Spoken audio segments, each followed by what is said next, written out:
Hello and good morning. Happy Monday. Yes, is Arrow available? That would be me.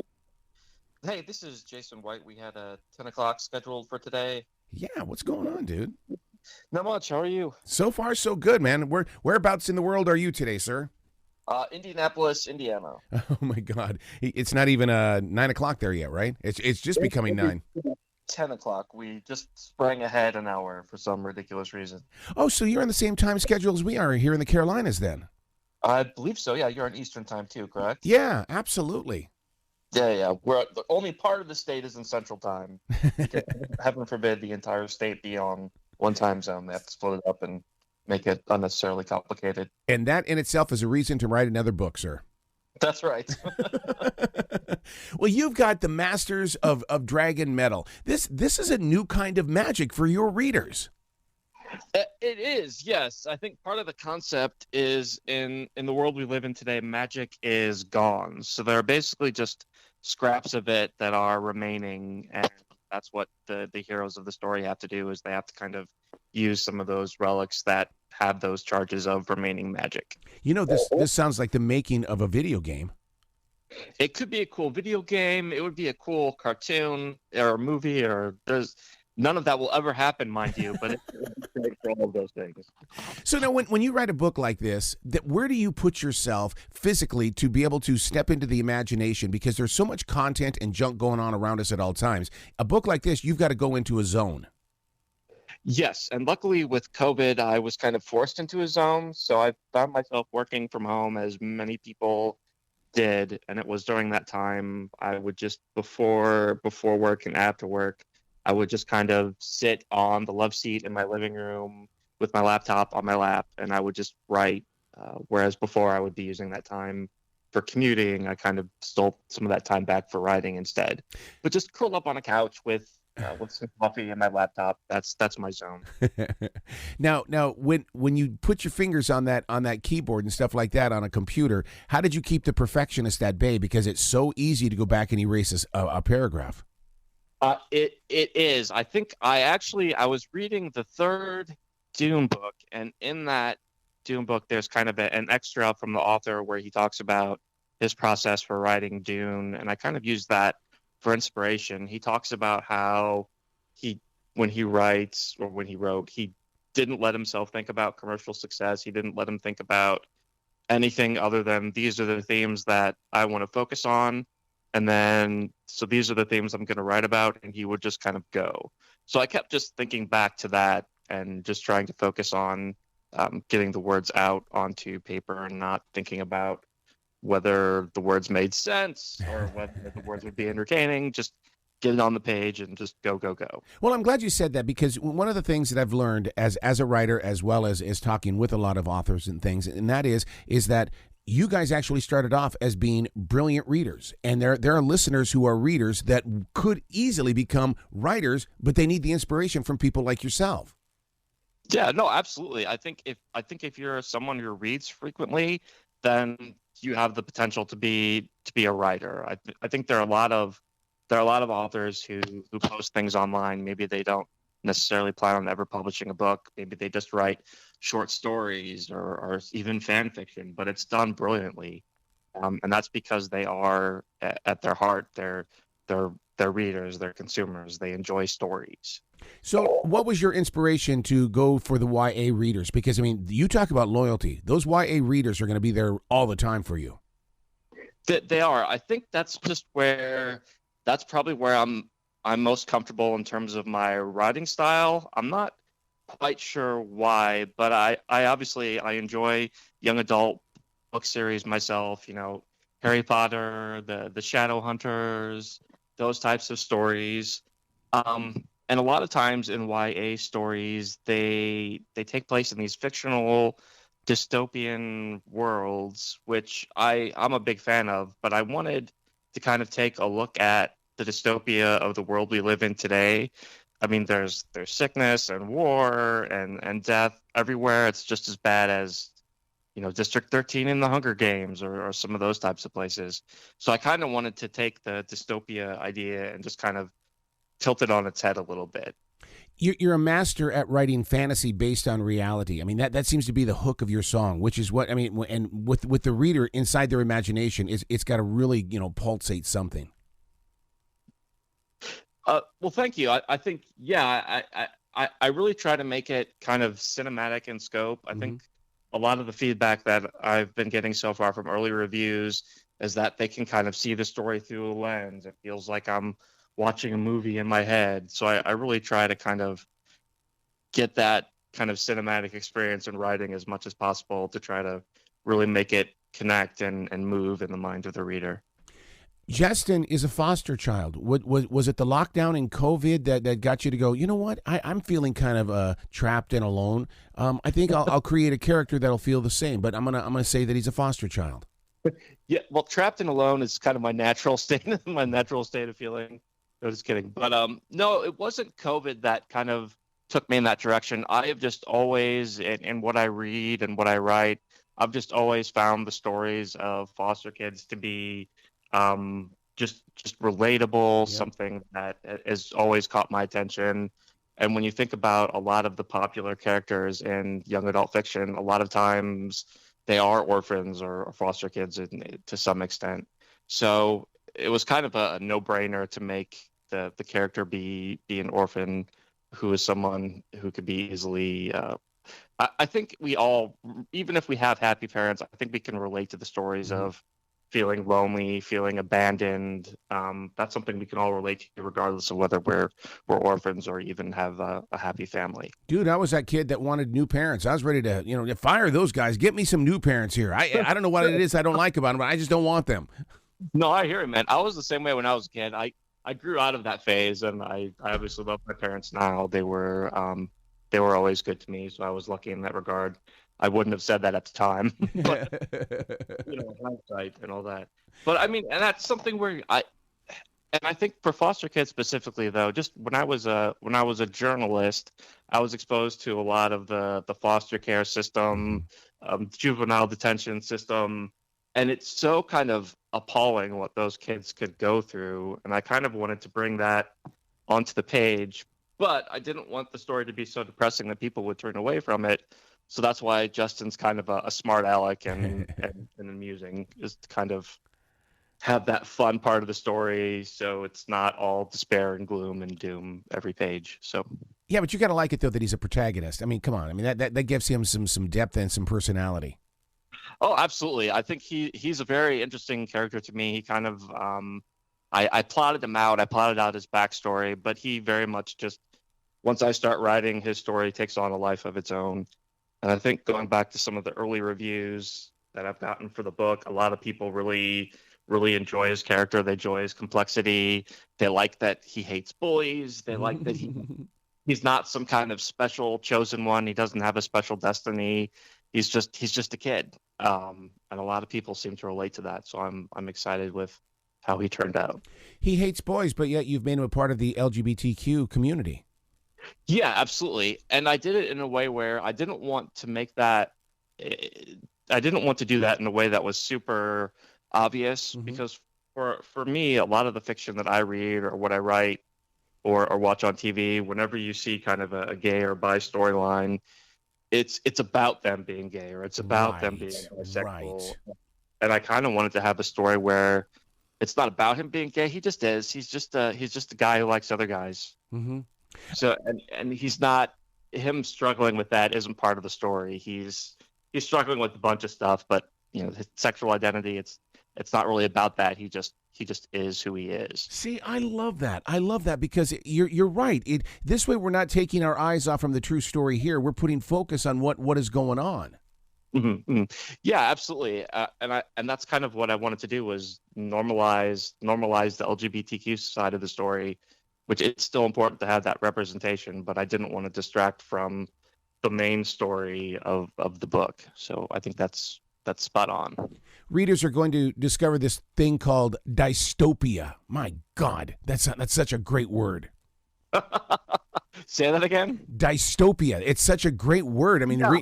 Is it dystopia? Dystopia? Is it? I mean, what's the action in this one? I say dystopia. Okay. So, and I think the setting of the book is it takes place in our world. It's mostly in Chicago, but in our world, the battle of good versus evil is over. Evil won, and that's why everything sucks. That's why there's corruption rampant everywhere. That's why there's war and fighting. And there were these three great schools of magic that operated in secret that I try to make the symbolism very obvious that I'm referring to religion. Hopefully that came through. But they were supposed to be fighting against the forces of evil, but instead they fought against each other, and they kind of allowed evil to creep into our world and um, kind of separate our world from magic. So. And as much as you talk about with, that you've made it modernized and stuff like that, there's still ancient secrets. There's twisted monsters. I mean, there's things in here that, I mean, any age can step into this book and go, oh, this is all about me. Absolutely, and that's kind of what I was aiming for. I tried to make it not just focus on one particular thing. So you've got some Babylonian monsters, you've got some Judeo-Christian demons. There are kind of elvish creatures in there. It's kind of I think of this series as a whole as an homage to all the things that I love about pop culture. Mm-hmm. So whether it's, there's some Supernatural and Buffy in there. There's some Japanese anime and some Power Rangers in there. There's some Oliver Twist. It's just it's a story that I would like to read, and that's kind of what my goal was. So to your point, I think absolutely there are things that, some of my earlier reviews have come from adult males who have really liked the book. Some have come from, I've heard from some younger teenagers who really liked it. So I tried to make it so there's something for everyone. So let's think like Shark Tank here now. Let's say that Mr. Wonderful is talking to you, and he's going to ask you that question. Are you at Comic-Cons? Are you promoting this in areas where where new readers that didn't know are going to reach out and grab your book? So I'm not promoting at Comic-Con yet. My goal is, this is going to be probably a 7-book series. Jeez. My goal, yeah, it's going to take like the next decade of my life, but that's okay.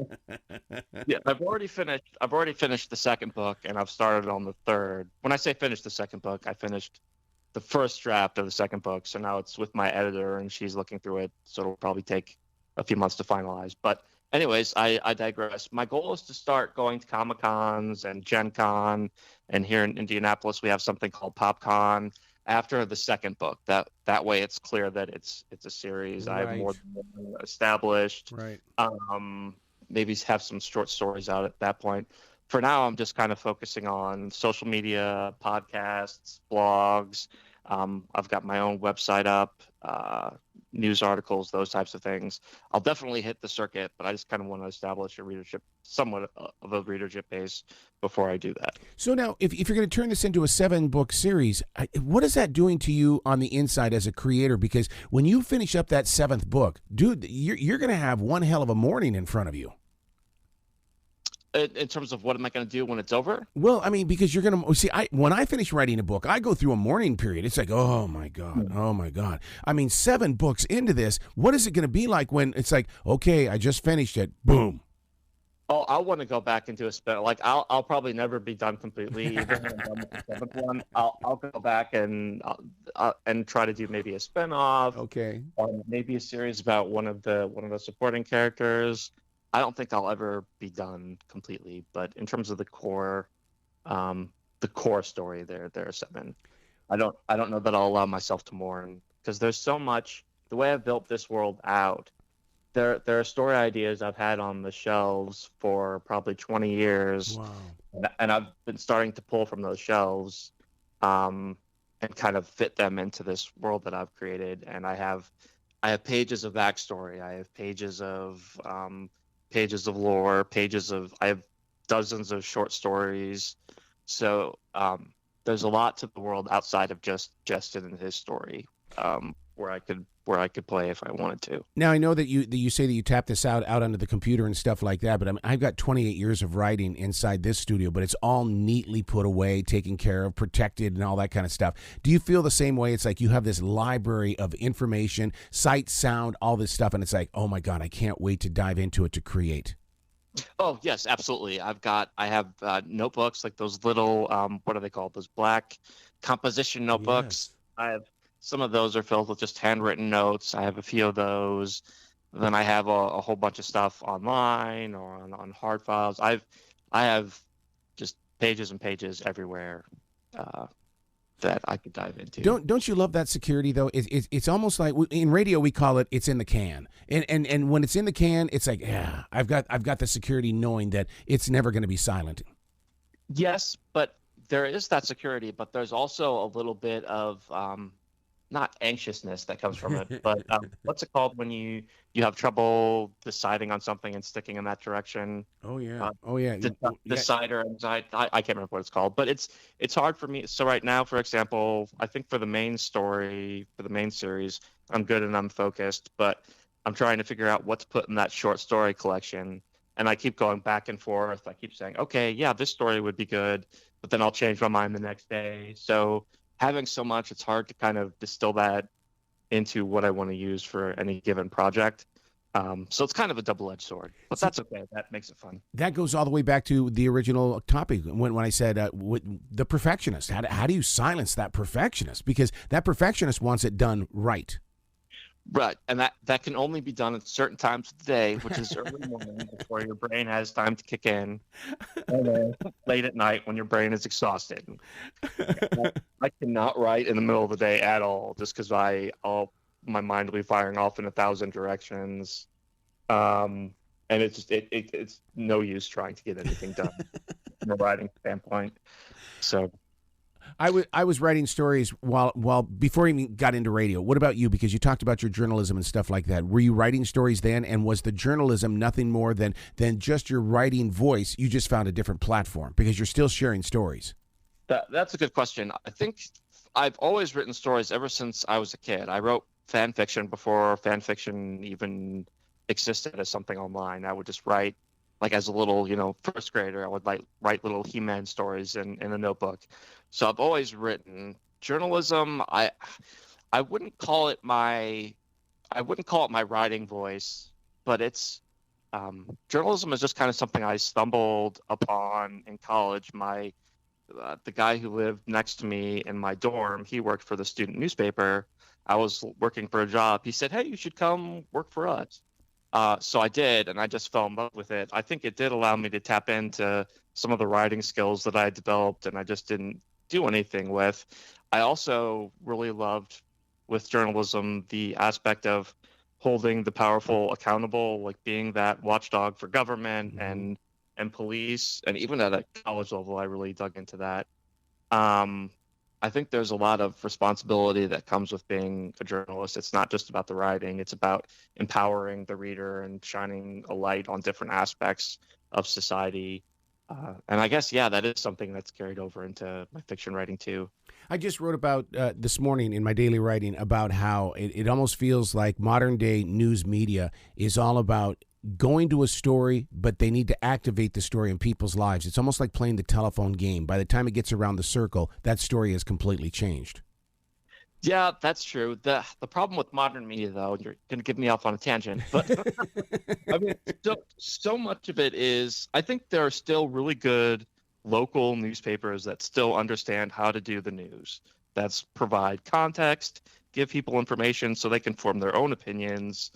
Talk to experts, not just random people who used to be on TV. But with the television media, they cover everything like they would cover a sports game. It's all about entertainment and shock value, and it's not really news. And that's on both sides of the fence, whether it's the conservative media or the liberal media. Both the problems manifest differently, but both at the core have the same problem of they're trying to entertain. They're not truly trying to inform. So yeah. You got me on my media tangent. I'm sorry. So you spoke about a website. What's the website where people can go and give you some love? So it's dragon-metal.com because Dragon Metal, one word, was taken. Oh. They can also get there by jmichaelwhite.com. That is I have a blog there. I try to update it once a month. There's an email newsletter that they can sign up for. I have some exclusive illustrations on there that people can see. Cool. and it's pretty snazzy. It's simple. I like it. I've gotten positive feedback so far. So, Well, in 1988, or in the latter part of the 1980s, a lot of those bloggers made this thing called podcasting. What's stopping you from creating your own podcast? I've thought nothing. I've thought about it. I think it's just motivating myself to actually do it because I thought about it. It seems like fun. It sounds like you're having a good time with yours. And I've listened to a few episodes. You've got a good thing going on. I listen to a lot of podcasts, so I guess there's nothing really stopping me from doing my own. Just, I think it just goes back to really trying to focus on the writing part and telling the story. And a podcast might distract from that. You're absolutely right about that, man. You can't mix the two in the way of, because what'll happen is that if the focus is on the podcast, when you go back to writing the story, you're actually writing for the podcast, and so that's been one of the struggles. Is that as a writer, am I writing for what I'm writing for, or am I writing because it's going to turn into an episode? Yeah, that's a good point. Is that how you kind of have experienced it with your professional endeavors? Well, what happened? I was a blogger first for radio because I'd been in radio, and then as iHeart started to downsize and stuff like that, all of a sudden the only thing I had was writing and producing commercials, and it was like, no, I need the performance.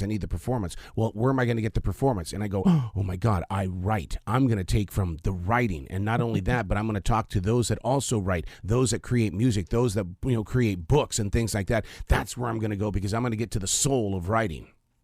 There you go. Well, that sounds like a good approach. And you certainly have the podcast voice going for you. It's not my voice. This is trained by 43 years of program directors. It's them sitting down with you going, now, Arrow, I need you to say this way. Right. Oh my God. If you could have heard me back in the 80s where they were telling me that when you talk over a Barbra Streisand song intro, please do not use a lot of energy. There are people out there having dinner. They want to hear Barbra Streisand. They don't want to hear you. Oh, that's awesome. Dude, you got to come back to this show anytime in the future. The door is always, always, always going to be open for you. Oh, well, thank you. I appreciate it. I'm glad you had me on. It was great talking to you. And yeah, I'd definitely love to come back in the future. Every time that you have a new book coming out, it's please do. Let's talk about it. Let's go through this whole entire 7 series, books in this series, and then everything that grows from it. Because in 25 years, I want to say, do you remember the first time we ever had a conversation? That sounds like a great goal, man. I appreciate it very much. All right, man. Will you be brilliant today, okay? Thanks, you too. Thank you very much.